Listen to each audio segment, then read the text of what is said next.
Hello, আসসালামু আলাইকুম everyone. আজকের এই ভিডিওটি সবচাইতে বেশি স্পেশাল, কারণ আজকের এই ভিডিওতে আমি উমরা করার জন্য সৌদি আরব যাচ্ছি। ৩৬ ঘন্টার যাত্রায় আমাদের সাথে থাকবে এই বাসটি।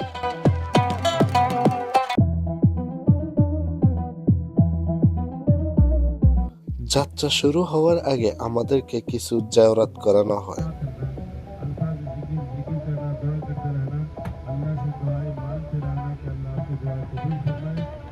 যাত্রা শুরু হওয়ার সাথে সাথে আমি আমার মোবাইলের ঘড়িটি দেখি। প্রায় দীর্ঘ ১৮০০ কিলোমিটার রাস্তা আমি পাড়ি দিয়ে দুবাই থেকে সৌদি আরবে যাচ্ছি উমরা করার জন্য। সকাল ৯টায় রওনা দেওয়ার পরে সন্ধ্যা ৬টার সময় আমরা ইউএইর বর্ডারে এসে পৌঁছাই। বিভিন্ন কাগজপত্র নিয়ে আমরা ইউএইর বর্ডারে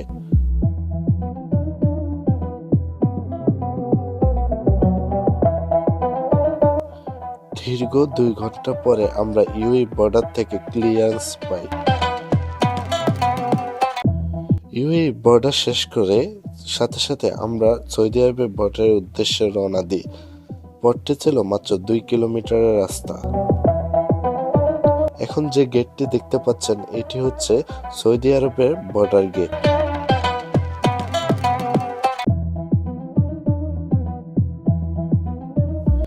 ইউনাইটেড আরব আমিরাতের বর্ডার গেটটি সুন্দর না হলেও সৌদি আরবের বর্ডার গেটটি অনেক সুন্দর।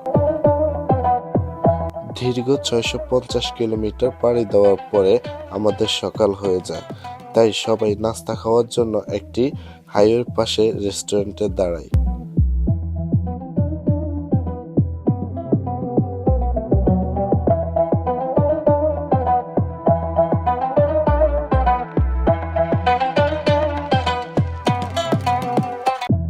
চৌত্রিশ ঘন্টা ট্রাভেলের মধ্যে ২৪ ঘন্টা যাওয়ার পর আমার অবস্থা এরকম হয়ে যায়।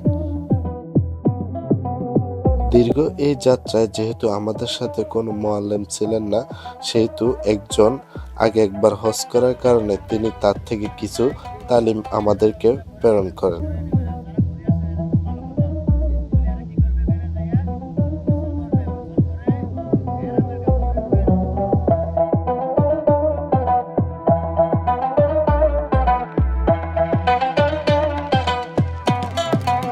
অবশেষে সৌদি আরবের হাইওয়েগুলি দেখতে দেখতে আমাদের সময় পার হতে থাকে।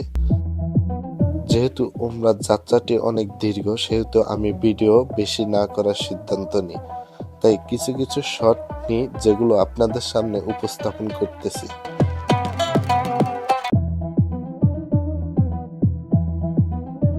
এটি হলো মক্কা থেকে তাইফ যাওয়ার রাস্তা, যেটি সম্পূর্ণ পাহাড়ের মাঝ ঘেঁষে বানানো হয়েছে এবং রাস্তাটি দেখতে অপরূপ সৌন্দর্য।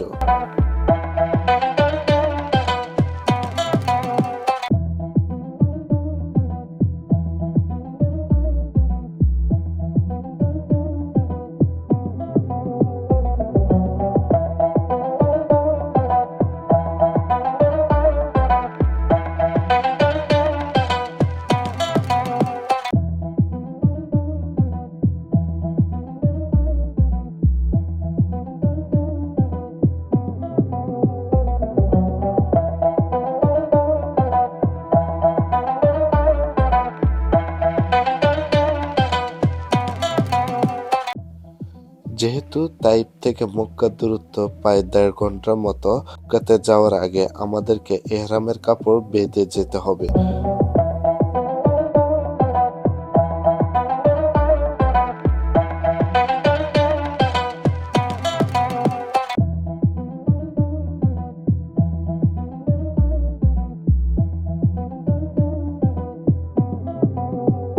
তাই তাইফ সিটি পার হয়ে একটি বড় মসজিদের সামনে আমাদেরকে নামানো হয়।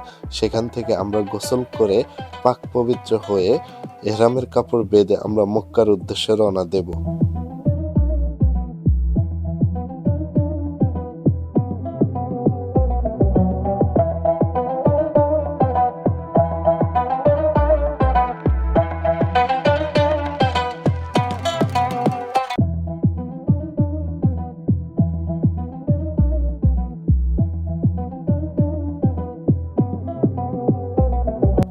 অবশেষে এই মসজিদ থেকে আমরা গোসল করে পাক পবিত্র হয়ে এহরামের কাপড় বেঁধে হোটেলের উদ্দেশ্যে রওনা দিলাম। হোটেলে পৌঁছানোর পরে আমাদেরকে একজন মুআল্লিম তালিম দিতে থাকেন এবং আমাদের একজন গাইড ট্যুর যিনি আমাদেরকে সবকিছু বুঝিয়ে দেন।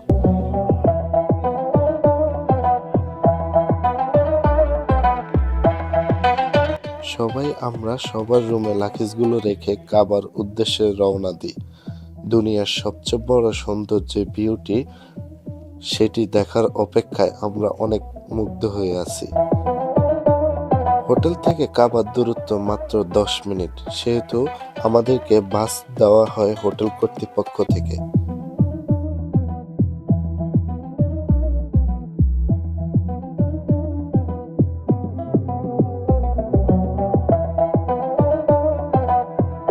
অবশেষে দুনিয়ার সবচেয়ে বড় যে সুন্দর দৃশ্যটি সেটি আমি দেখতে পেলাম এবং আপনাদেরকে দেখার ব্যবস্থা করে দিলাম।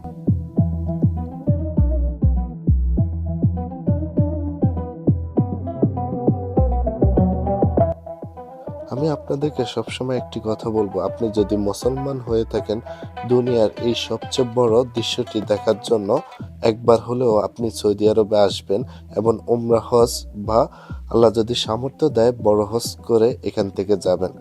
এখানে আসলে আপনি দেখবেন আপনার মন আন্তরিকভাবে সবকিছু সুন্দর হয়ে গেছে।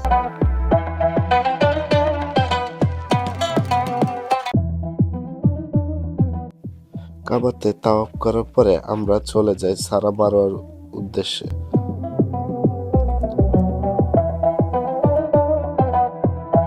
আপনি যখন সারা মারোয়াতে দৌড়াতে থাকবেন, হাঁটতে থাকবেন, আপনার দুনিয়ার কোনো টেনশন আপনার মাথায় থাকবে না।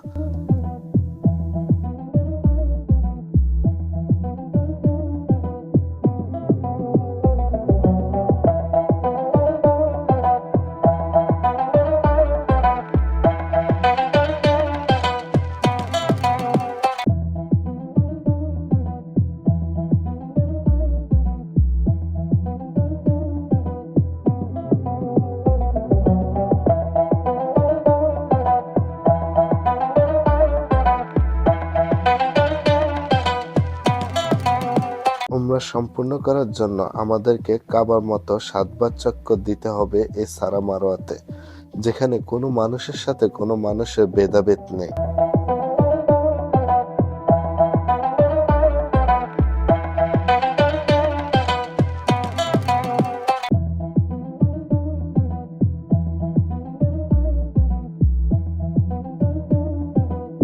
সারা মারোয়াতে আপনি একটি দৃশ্য উপভোগ করতে পারবেন।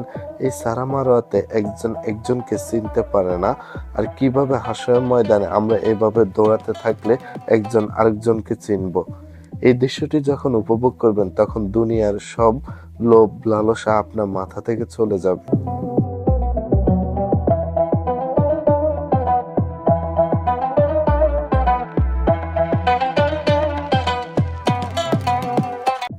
আর এই সারা মারোয়াতে দৌড়ানোর সময় আমি আমার হোটেলের সব মানুষদেরকে হারিয়ে ফেলেছি।